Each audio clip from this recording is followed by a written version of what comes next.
రాజకీయాలు వేడెక్కాయి. మాజీ ముఖ్యమంత్రి వైఎస్ జగన్మోహన్ రెడ్డి మీడియా సమావేశం తర్వాత ఒక్కసారిగా రాజకీయం మారిపోయింది.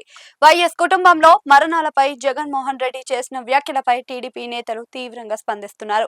ముఖ్యంగా పులివెందుల నియోజకవర్గంలో ఆ పార్టీ నేతలుగా చలామణి అవుతున్న మాజీ ఎమ్మెల్సీ బీటెక్ రవి, పార్థసారథి రెడ్డి మాజీ ముఖ్యమంత్రి జగన్మోహన్ రెడ్డిపై ప్రతి విమర్శలు చేయడంతో రాజకీయం సెగలు పెట్టేస్తున్నాయి. జగన్ రెడ్డి చేసిన విమర్శలు తిప్పికొట్టే క్రమంలో బీటెక్ రవి ఆదివారం తీవ్ర వ్యాఖ్యలు చేశారు. దీనిపై వైసీపీ ఎంపీ వైఎస్ అవినాష్ రెడ్డి ప్రతిస్పందించారు.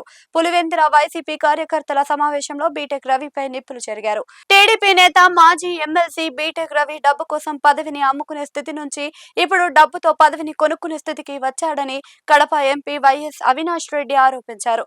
మాజీ ముఖ్యమంత్రి జగన్మోహన్ రెడ్డికి కనీస గౌరవం ఇవ్వకుండా బీటెక్ రవి మాట్లాడుతున్నారని మండిపడ్డారు. పులివెందులకు కన్నం వేసి ఇసుక మగ్గురాళ్లు దోపిడీ చేసి బతికే నువ్వు జగన్మోహన్ రెడ్డి గురించి నోటికి వచ్చినట్టు మాట్లాడతావా అంటూ ఎంపీ అవినాష్ రెడ్డి ఫైర్ అయ్యారు.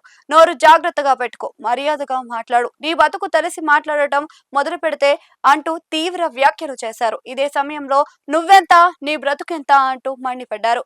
తాము అధికారంలోనే ఉన్నప్పుడు ఎమ్మెల్సీగా ఉన్న బీటెక్ రవి ఢిల్లీకి వచ్చి అప్పటి ఎంపీ విజయసాయిరెడ్డిని కలిశాడని, తనకు 12 కోట్లు ఇస్తే మండలి సభ్యత్వానికి రాజీనామా చేస్తానని చెప్పాడని అవినాష్ రెడ్డి ఆరోపించారు. 12 కోట్లు పెట్టి ఎమ్మెల్సీ పదవిని కొనేవారు ఎవరు వైసీపీలో లేరని తాము తిరస్కరించామని అన్నారు.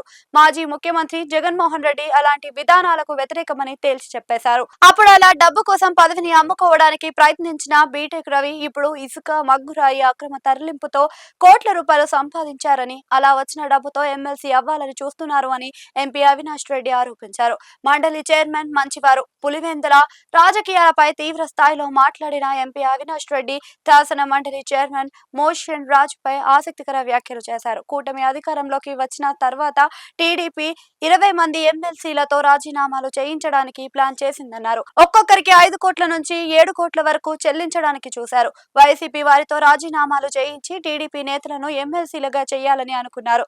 మండలి చైర్మన్ మంచివారు కనుక వారి వ్యూహాలు పని చేయలేదు అని వ్యాఖ్యానించారు ఎంపీ అవినాష్ రెడ్డి.